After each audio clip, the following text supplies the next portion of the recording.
Hello, I'm Marcia Cavanaugh. Thanks so much for joining us. Well, once every 4 years, Labor Day is more than just a holiday. It is also when the politics for the presidential year fall elections begins to intensify. On this, the start of the Labor Day weekend, we'll look at politics, including the latest on the congressional elections, the impact on charter schools, and the politics of economic development. Our Future Watch segment examines population statistics, and we will look at some factors that distinguish Louisiana politics from the other states. Also, as we approach the 50th anniversary of the awarding of an NFL franchise to New Orleans, we will look at how politics affected the outcome. On the ballot for us are tonight's Informed Sources. Errol Laborde, producer of Informed Sources. Stephanie Grace, columnist, The New Orleans Advocate. Kathy Finn, business journalist and contributor to Reuters. Don Ostrom, Channel 12's Future Watch reporter. Let's go over to Errol first. And Louisiana politics, just nothing like it. Well, yeah, but not all in bad ways either. I mean, people sort of giggle when you say Louisiana politics, but it does have a character in itself in the way that Louisiana is a little bit different from other southern states. I think the influence of New Orleans and the cosmopolitan influence of that has had an impact. But some ways that is different. One is our election system is different. What we call as the open primary system is different from a lot of other states, which use the old traditional thing of having party primaries and then the winners of the party primaries meet in general election. That was changed in the 70s by Edwin Edwards when it was feared that the Republicans were getting too close, and maybe if they had everybody run at the same time. Also, it eliminated a layer of elections. The Republicans still got close anyway, but I think some people see it as an efficient system. It does have its places where it can be manipulated, but it's been the law of the land for a while. The other thing, and this is hard to get people to believe, but the fact is, if you look back at the whole period of racial demagoguery in that period, Louisiana never really had that person. It had people who were racist, I mean, no doubt about it, but there never was a George Wallace sort of character, in the governor's office or Herman Talmadge. Now, this was the state that gave the world David Duke, but David Duke got to the state house and no further than that, and ultimately the state rejected him. But Louisiana, for a southern state, was a little bit more tolerant, and some of its congressional members, when they had to make some tough civil rights bills, Gillis Long, for example, did a vote that in effect ended his career because it was seen as being pro-civil rights. After the Civil War, when Lincoln was thinking about Reconstruction, his very last speech that he made, he talked about Louisiana. He thought that Louisiana would probably be the most tolerant state and the first state to come back into the Union. Louisiana is very good at holding elections. We're masters of that. We used to have a position called the Elections Commissioner, and you really saw that during that Gore, George Bush situation in Florida when they're talking about the hanging chads and all that. You've never had that in Louisiana. Louisiana was the first state to have all electronic voting machines. And the Secretary of State's office and the Secretary of State's come and go, but it's always been a very good, very efficient state. On election night, you can kind of sit there and do it on your laptop, but we've always had a very good election system. And it was Susie Terrell, who was the Commissioner of Elections, right, who led the charge to do away with that position. Way back, yeah. There was, yeah. It was actually, it was Earl Long who created the position because of a political enemy. He wanted it was under the Secretary of State's office, and he was at odds with the Secretary of State, and so he created it. So that's kind of gone back and forth. But the Secretary of State's office has done a good job with it, for whatever reason that is. There has been a stronger populist tradition in Louisiana than in most southern states. I think that goes back to the Huey Long days and the fact that there was the oil industry, and Huey Long was able to build a strong political base on that. And also we have a tradition in Louisiana that a lot of states don't have of Saturday elections, that many states still have it on Tuesdays and Saturday elections. And it goes back to the idea that the farmers can't vote on Tuesdays, they're out working in the fields, and so doing it on Saturdays. And so in many ways we play our politics differently. And so many of us who have grown up in this area really kind of cut your teeth on politics. I mean, politics is something that's a conversation that's just held around the dinner table. Well, and there's an election every 3 weeks. Yeah, I mean, there's an so election all the time to talk about it. it. But also, there's always been a history of really flamboyant characters with, like. But there have been two characters in particular. I mean, well, three: the Longs, Earl and Huey, and Edwin Edwards. And Edwards was just so glib. But also, if you look at the other governors between that, most of them have been, if not great governors, fairly responsible governors. You haven't seen a lot of scandals in those other administrations. And there was always just as though you got Democrats versus Republicans. You had back in the machine days, you had the anti-machine reformers. There was always that tug of war between two factions. I mean, one faction, big spending and going too far, and the other trying to pull them back. Right, and then also, in our legislature, it was just always filled with interesting characters, with interesting names, like BB-60 Rayburn is one that just sort of pops into my mind. I don't know if we have that so much anymore. They're not as colorful as they used to be, that's for sure.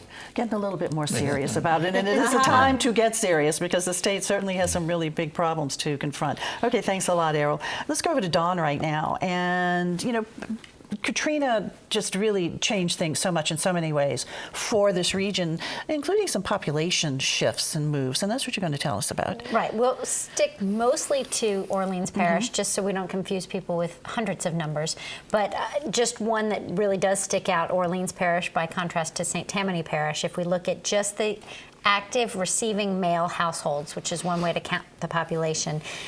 In July of 2005, New Orleans had 198,000 and change. Still to this day, August 2016, only 181,000. So the population in Orleans Parish is still 8% down from pre-Katrina by those numbers. By contrast, those are the registered voters? these are the actively receiving male numbers. We'll go to registered voters in a little bit. By contrast, St. Tammany Parish, those same dates, July 2005 to August 2016, is up nearly 20%. St. Tammany saw the growth that we saw the decline from. Right. It'll be interesting to see. We spoke last week about everything happening in Baton Rouge, where the population shifts will happen because of the damage in Baton Rouge. Overall, in Orleans Parish, there are 72 neighborhoods in the city of New Orleans, and of those 72 neighborhoods, 90% are back up. They're back to 90% of their occupied households that they were pre-Katrina. So the recovery really has been quite strong. 20 neighborhoods of those 72 have larger populations or active addresses than they did before Katrina. And most of them are in the sliver by the river or on the West Bank in areas that didn't flood. But 7 of them are in neighborhoods that did flood, that have seen. Like Lakeview and Gentilly? What about Gentilly? How's Gentilly doing? Gentilly is not one of the ones that's seen that kind of extra growth, but Lakeview and Lakefront area both have seen extra growth. 4 neighborhoods that have less than half their population, 3 of them had the public housing projects in them that have been demolished. So that lost a lot of addresses anyway. And the population is growing faster now. The census estimates are that the population grew 13% between 2010 and 2015, and another 1.6% between 15 and 16. So the recovery is strong. Where things are very different is in the voting. Registered voters. We are currently at 94% of the 2,000 population. In terms of registered voters, though, we've lost 16% of the registered voters before Katrina. 94% of that 16% is African American. So the African American votership has really changed. I believe we have a graphic. If we don't, I'll read you my numbers. I'm not sure that we're bringing that graphic up. In 2005, we had 63% African American voters in the city of New Orleans and 30% white voters in the city of New Orleans. Now it's down from 63% to 58% in the African American population, and up from 30% to 35% in the white population, with the non-black minorities not shifting a whole lot. What political scientists say, Ed Sherbanak from UNO said, is African Americans still definitely hold a majority, but it's not as numerically superior as it once was. So in politics in the city of New Orleans and citywide races, you can no longer depend on winning an election if you've just mobilized the black community. You really need to build a black-white coalition or you're not electable. Is that because it's a younger population, perhaps, and people not eligible to vote yet, or what's the reason for the drop? Do we have any idea? idea? We don't have any idea. And then I wanted to ask you also the population growth you said has really been kind of picking up actually in Orleans in certain areas. In certain the CBD has seen, the Central Business District has seen the biggest growth. It's added 1,810 residences since 2010. So the CBD is growing. And then there are areas that were slow to rebuild that are really now seeing regrowth.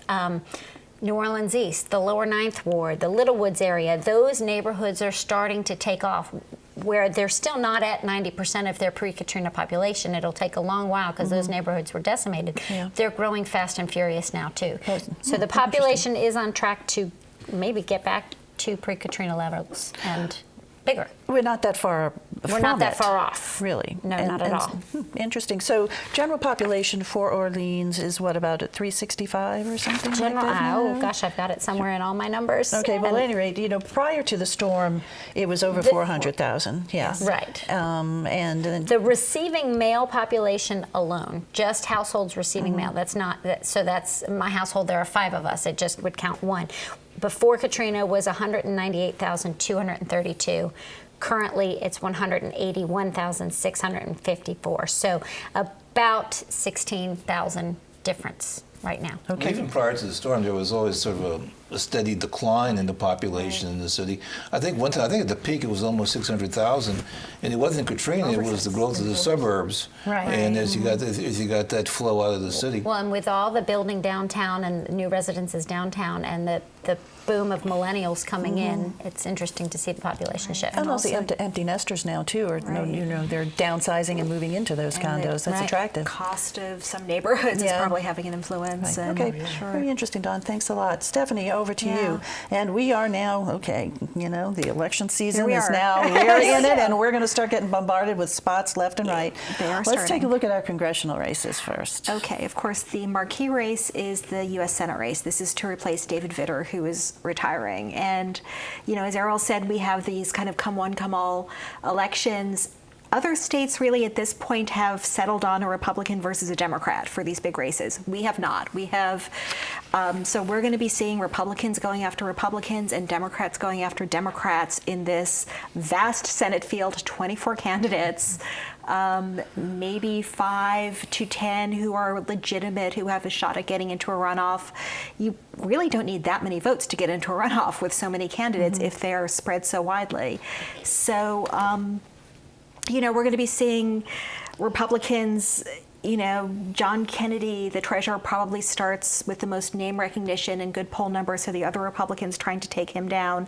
There are 2 very well-funded Democrats, Foster Campbell, Caroline Fayard.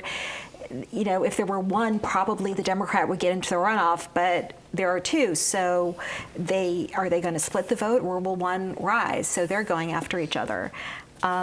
And new storylines are emerging. It's interesting. I think the flood from August in Baton Rouge is kind of going to shape the race a little bit, because it didn't really have that much of a focal point, policy focal point. There's not a giant personality really other than David Duke, who, kind of had a little blip when he qualified unexpectedly. But I think there's going to be a lot of talk. It's almost going to be a little Back to the Future, I think, because if you remember after Katrina, there was so much talk about who could go to Washington and get dollars for recovery. I think that's going to be the conversation again, and it's going to be interesting because, Mary Landrieu was really the big champion of that. She lost to a guy named Bill Cassidy, who's now in the Senate, who now is on the Appropriations Committee as she was. He's on the Homeland Security Subcommittee, which oversees FEMA, as she was. When I spoke to him back in 2014, and I would ask him, Is it a problem to not have Mary Landrieu in the delegation because she was really such a specialist in these areas? And he said, well, I think I can do what she did. So now we're going to see. We'll see. And now I think for the other Senate seat, because he'll be the senior senator, and now, for his partner, there will be a lot of conversation about that. So do you sort of see this becoming the distinguishing hook? Because they're going to have to distinguish from the other candidates. Maybe. I think it's going to be one of them. Immediately after the storm, you saw Foster Campbell, one of the Democrats. He started criticizing the Louisiana Republican members of Congress, including one of his opponents, John Fleming, who had voted against aid after Superstorm since Sandy, and now they're going to have to go and ask their colleagues for aid for Louisiana. He basically wrote a column saying that they should apologize. The other congressman in the field, Charles Boustany, was an advocate for that Sandy aid, and I think he's going to be talking about that because it's interesting. He said, the people who voted for it, even the Republicans, they were the ones who were there for Katrina, and they were the ones who knew that you needed to do this. And the ones who voted against it had joined Congress later. So you have one who has one philosophy, one who has another philosophy in this very important area. I think we'll be talking about that. Real quick, 30 seconds or less. Yes. Presidential race, touch on that. Presidential, the expectation still is that Donald Trump will win Louisiana. So he came after the flood. Probably Hillary Clinton will come because there's a lot of pressure on her, but I don't think we'll see much action. Okay. All right, Steph, thanks a lot. And let's Okay. go over to Kathy right now. And if you can tell, there's sort of a common thread through all of this discussion. It's politics. So politics and economic development, how does that play together? Well, one of the great pleasures of Bobby Jindal during his administration was sending out press releases and announcing this or that company was coming to Louisiana that hadn't been here before, or an existing company was expanding, and he would be on the spot, with the CEO of that company when they announced, $40 million they were going to spend, or $400 million, and all the jobs. Salary. I mean, it was truly, it was amazing how many of those press releases came out and how many of those announcements were made. And in every single case, the state had forked over certain incentives, which ranged from tax credits to tax abatements. It was nearly all tax related. In some cases, flat out grants. And Bobby Jindal couldn't spend enough money going around, especially since he was trying to run for president, or hoped to anyway. And that brought him a lot of attention. But of course, when John Bell Edwards came into office, we saw all that come to a screeching halt because the money is not there. Was it there truly when Bobby Jindal was throwing it out there? Perhaps not. But Louisiana faces the same question that many other states do. How much can you legitimately spend to draw new jobs to your area?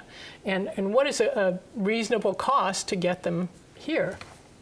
And we've seen that over and over. We've seen most recently, I think the best evidence is probably in the film tax credit program, which clearly was very effective in drawing the industry to Louisiana, clearly was costly also. And I think when they recently kind of cut back, they slashed that program fairly significantly, we saw the result. Much of the business went away. But I think some people are having some second thoughts about that now, because for one thing that they hoped to do with that program was to stimulate the development of an industry here, underlying infrastructure that would help, would actually be here for the long term to help do movies in Louisiana and actually make money in Louisiana doing it. A really good example of this is the Celtic Media Center in Baton Rouge, which is a very large. They benefited hugely from the tax program and were able to build this really large campus with production stages and sound stages and lots of storage area and places to build sets and the like. And they made a lot of movies there, and a lot of digital production went on there as well. And when the program was slashed, they're like, okay, well, what are we supposed to do now? And in fact, they have recently been housing flood victims because they have a lot of space there, and they offered the space up. So you see, there's an upside and a downside, and where is the balance? And legislators are going to have to ask that question over and over. Have we been able really to tell if these tax credits and incentives have benefited us in the long term? How much time do you have to give it to see if it really does pay off? I think that's a hugely complicated and difficult question, and I don't think there's a simple answer to it. And the programs, I focused on one right there, talking about the film program, but there's a huge package of these, and some of them go back for decades. The industrial tax abatement, for instance, is one very common that I don't think most businesses even think of as an incentive or a benefit anymore. I think they just expect it. And it's a rebate for capital investment you make. But the question is, wouldn't they have made that investment anyway? Were they really enticed by that tax benefit to make that much of an investment? And you look up and down the river at the petrochemical companies and the refineries, and they're getting those kinds of benefits. They're here for other reasons. So it's something that the legislature is, I know, revisiting. It's very going to have to difficult. seriously I think revisit. what's popular is the movies, whether it makes sense or not. I think the people like them, and the people in the movie industry will say, yeah, but look at all the other jobs that we've created. So you get that argument. People like the visibility of the movies, but when it comes down to the final analysis, I guess it's more of a philosophical than anything else. Money that goes to the state versus money that goes into the economy is another discussion, Right. which is the standard. They're foregoing tax revenue, and you know, it's not. And there's a much newer program that's much smaller, but the Angel Investor Tax Credit, for instance, which has been very successful in helping to generate investment in very tiny businesses, startups, and that tax credit did not exist before this program. But you know, Does it that's a benefit us? high-risk area. Yeah, that is. I mean, there's a lot of failure in that sector. Okay, Kathy, well, thanks a lot. We'll be looking for more on that. Stephanie, over to you. Politics, and let's take a look at Orleans Parish School Board and charters. I mean, charter schools really dominate now in Orleans Parish. They do, and you know, this is almost the dog that didn't bark, this Orleans Parish School Board election. Last spring, it kind of snuck up on people. The legislature, after a lot of talk of whether the schools, the charter schools under state control, they had gone there after Katrina, under the Recovery School District, which was set up to remediate failing schools, whether they would go back to the scandal-plagued historically Orleans Parish School Board. And there was a lot of resistance to it by some of the charter advocates, who didn't want to backtrack or who worried that the school board would not be supportive. So the legislature passed and the governor enthusiastically signed a bill this spring to basically mandate that all the schools return to local control by 2019. And it was a very carefully negotiated bill. There were people who were very strong charter advocates, Mayor Mitch Landry, one of them, people who were more skeptical, including Governor Edwards, who got together and said, local control is important, but also protecting what we've built is important. So the bill is, the structure is really set up to preserve the status quo. So the question is, now we're electing a new school board that will oversee that process. Was this going to be the kind of the last big fight between the people, not the local control people, but the people who are skeptical of charters? And there was some feeling that maybe, you would have a lot of contested elections. There might even be some money. There is money on the charter side. There might even be some money from teacher unions, national teacher unions, who have recently gotten involved in Jefferson Parish elections. Did not happen. Sign up came and went. There are 7 seats on the school board. There are 4 members who have been elected because nobody is running against them, 2 incumbents, Sarah Houston and John Brown, and 2 newcomers actually who are considered pro-charter, charter-friendly, who almost kind of pushed the incumbents out. One, Seth Bloom, decided not to run at the last minute. Ben Kleben is taking that seat. Ethan Ashley was elected when Cynthia Cade, who's a long-serving member, was disqualified. So we only have 3 contested elections, and probably charter versus non-charter is not really going to be the big issue in those. So, I think we pretty much have the status quo that will go forward, that this will be a board that will support charters. It's going to be spending a lot of money. The process is supposed to take $30 million. They'll be hiring all kinds of new people to manage this transition. It's a big deal, but it looks like it might not be an ideologically contested deal. This is an example about how circumstances changes politics. Before Katrina, the Orleans Parish School Board that existed was solidly opposed to charter schools. Maybe there was 1 vote there, and it was really played out in very inflammatory terms. I mean, it was a very divisive issue. And now it's the fact that it's not an issue, and it just shows that things have changed. Right.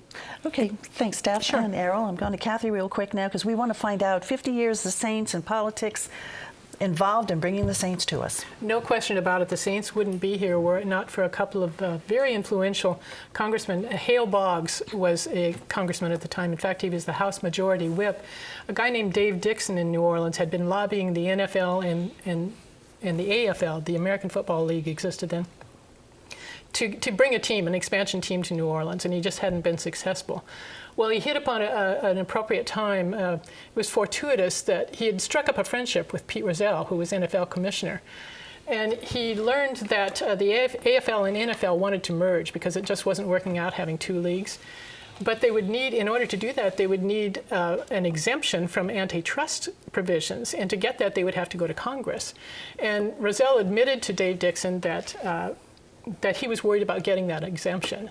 And Dixon said, well, have you talked to Hale Boggs? So one thing led to another, and Dixon interceded and got not only Hale Boggs involved, but Russell Long, Senator Russell Long, and the exemption passed. But they had a deal. He made a deal with Rozelle that if you guys get your exemption and are able to merge, you're going to bring a team to New Orleans. Well, very shortly after that exemption was awarded, New Orleans Saints were announced in New Orleans. And Dixon had chosen that name long before that point. So, but it happened that at the time that they announced that, which was in All Saints Day of 1966, Dixon had already been involved with then Governor John McKithen about getting a domed stadium in New Orleans. And McKithen was actually from North Louisiana, so you can think, well, he might not be that amenable to doing something like that in New Orleans, and it was a big expenditure. But he said, Dixon took up to the governor's office a model of a domed stadium, a very simple model that, this is what I want to build. And McKithen said, we're going to build that sucker. And so he got behind it, and he put a bill in the legislature for a bond issue, and they got it passed. So also in 1966. And so at the same time, nearly the same time, they got the Saints and then got the promise of the Superdome.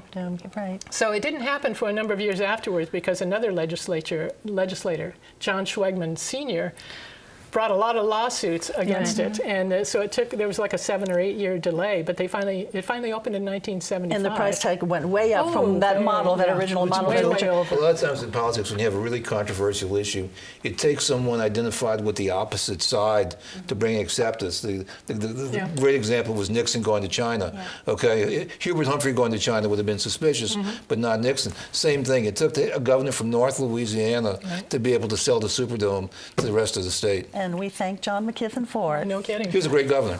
He was. He definitely was. Time to look ahead. Errol. Well, this year is our sister program, Steppin' Out's 30th anniversary. Happy birthday. If you're watching this at 7 o'clock tonight, the show after will be their anniversary show. The guys are wearing tuxedos and have champagne, but or if you're taping, try to tape. It's a special show. And congrats to Peggy Scott Laborde for that. I think you know that lady. Yes, indeed. Okay, Stephanie? Again, looking forward in the Senate race, I think an interesting dynamic is going to be we're going to start to have debates, televised debates. Yeah. There are 24 candidates. Who gets to participate? That's going to be interesting. Is there going to be a kids' table on that one? Exactly. Like we did that? Okay, thanks. Kathy? Speaking of the Saints, coming up, September 11th is the first regular season game in the Superdome. The Saints meet the Oakland Raiders, yes, excuse me. And this is the Saints' 50th anniversary, as you mentioned, so there's going to be a lot of extra hoopla surrounding these games, especially the home games this year. Okay, and we're off to a great season. We know it's going to be a great season, don't we? We certainly hope so. We hope so. Don? I'll wrap it up with a prediction then. I think the Saints will go only 9-7 this season. Only 9-7. Which would be good enough. Yes. Good enough. Which is better than the last two Better seasons. than the last couple. So a little bit of an improvement, but not like fantastic. Maybe playoffs. Well, we'll see as these weeks move along, Don, if you're right on your prediction. Thanks a lot for being here. Thank you guys for joining us. Have a wonderful, safe, happy Labor Day holiday, and we'll see you again next week for Informed Sources. Have a good evening.